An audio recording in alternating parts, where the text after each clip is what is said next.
Good morning, কেমন আছো সবাই? আশা করি সবাই অনেক ভালো আছো, সুস্থ আছো। আমরাও ভালো আছি। আজ হলো বৃহস্পতিবার আর এখন সকাল 7:30টার মতো বাজে। তো এখন থেকে তোমাদেরকে সাথে নিয়ে ব্লগটা শুরু করছি। আশা করি আজকের ব্লগটা তোমাদের ভালো লাগবে। যদি ভালো লাগে তাহলে প্রথম থেকে শেষ পর্যন্ত দেখার অনুরোধ রইল। তো সকালে ঘুম থেকে উঠেছি 7টার দিকে। তো ঘুম থেকে উঠে একটু ফ্রেশ হয়ে নিয়েছি। ফ্রেশ বলতে ওই বাসি কাপড়টা ছেড়ে নিয়েছি। নিয়ে তারপরে এই যে বাইরে এসে এখন এই যে ভাত বসিয়ে দিলাম। একটু থালা বাসনগুলো বাইরে বের করে এখন এই যে ভাত বসিয়ে দিচ্ছি। তো মা উঠছে, মা উঠে বললো আমাকে ভাত বসিয়ে দিতে।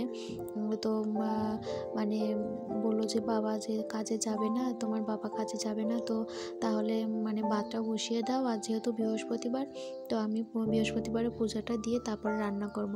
তো এই জন্য আমি আগে ভাতটা বসিয়ে দিলাম আর মা ওইদিকে বললো আমি তাহলে থালা বাসনগুলো ধুয়ে নিই। তো মা এদিকে একটু থালা বাসনগুলো ধুয়ে তারপরে যে পুজোর জন্য ফুল, তারপর পূজার থালা বাসন, তো এগুলো ধুয়ে নিবে। তো আমাকে রান্না করতে বললো, ভাত আর কি বসাতে বললো। তো এই যে ভাতটা এখন বসিয়ে দিলাম।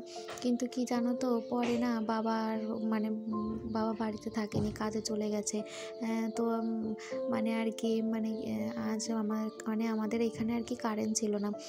তো পরে সে খবর দিল যে আজ আর মিস্ত্রি আসবে না, বাড়িতে যেহেতু কারেন্ট থাকবে না এই জন্য আর কি মিস্ত্রিরা আসবে না। তো তারপর বাবা বলল যে তাহলে আর বাড়িতে থেকেই কি করব, কাজে যাই।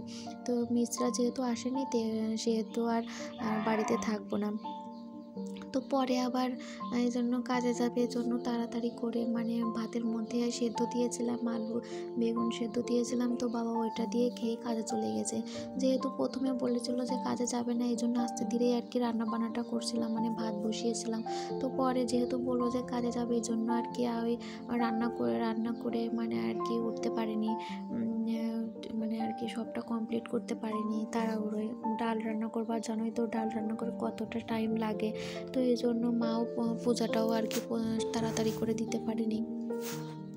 তো রান্নাটা আমিই করেছিলাম পরে। তো মা অনেকটা পরে আবার পুজো দিয়েছিল, যেহেতু বাবা কাজে যাবে জন্য বলল। তো এই জন্য আলু সেদ্ধ দিয়েই খেয়ে চলে গেছে। তারপর মামামকেও আলু সেদ্ধ দিয়ে খাইয়ে দিয়েছিলাম। খাইয়ে তারপরে আর কি ডাল রান্না করেছিলাম। তো এখন ডালটা বসিয়ে দিচ্ছি, কিন্তু আর রান্নাটা করতে পারিনি। তো এই যে ডাল বসিয়ে দিয়ে বাবাকে খেতে দিয়েছিলাম, তারপর মামামকেও খাইয়ে দিয়েছিলাম, যেহেতু অনেকটাই আর কি বেলা হয়ে গিয়েছিল, প্রায় 9টা বেজে গিয়েছিল। আর ডাল রান্না করতে করতে তো অনেকটাই দেরি হয়ে যাবে।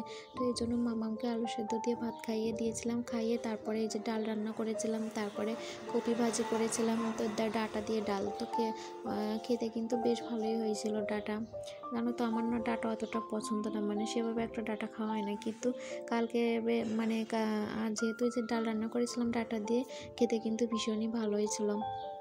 আর জানো তো সেভাবে কোনো কিছু তোমাদের সাথে শেয়ারও করতে পারিনি, যেহেতু কারেন্ট ছিল না। কারেন্ট না থাকলে তো আর কি ফোনটা চার্জে দিয়ে যে চার্জ করে যে ভিডিও শ্যুট করবো সেটাও আর কি করতে পারিনি।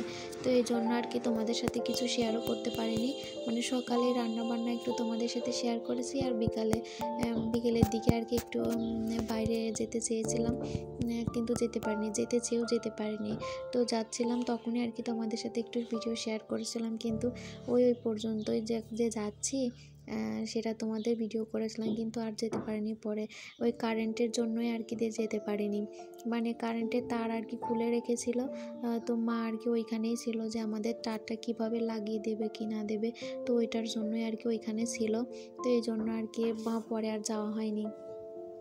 তো ডাঁটা দিয়ে ডাল রান্না করবো। এই যে দেখো ডাঁটাগুলো কেটে এখন এই যে ডাল দিয়ে দিলাম। তো এখন এটা ফুটে উঠলেই তারপরে আর কি ফোড়ন দেবো ডালে। তো এখনও ডালে ফোড়নটা দেওয়া হয়নি, এখন ডালটা আর কি ডাঁটাটা গলে যাবে।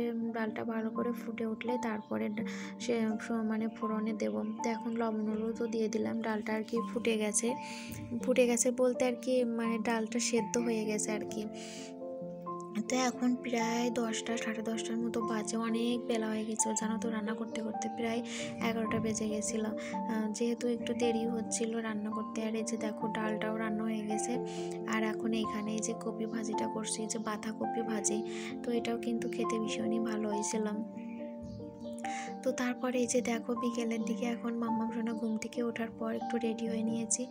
এখন যাচ্ছে এই যে বাজারে একটু কেনাকাটা করার দরকার ছিল, ওইখানেই যাচ্ছে। আর মা দেখতে পাচ্ছ পিছনে আসছে, তো আর কি যেতে পারেনি। তো আমাদের পাশেই আর কি বাজার, মানে বেশি দূরে না, তো কাছেই বাজারে যাচ্ছে। আর যে আমার মাম্মাম সোনাও যাচ্ছে আমার সাথে। তো বন্ধুরা, ভিডিওটা আজ একদমই ছোট হয়ে গেছে, সেভাবে একটা তোমাদের সাথে কোনো কিছু শেয়ারও করতে পারলাম না। তো আজকের ভিডিওটা এখানেই শেষ করছি, দেখা হবে নতুন একটা ভিডিওর সাথে। আজ কমেন্টও রিপ্লাইও দিতে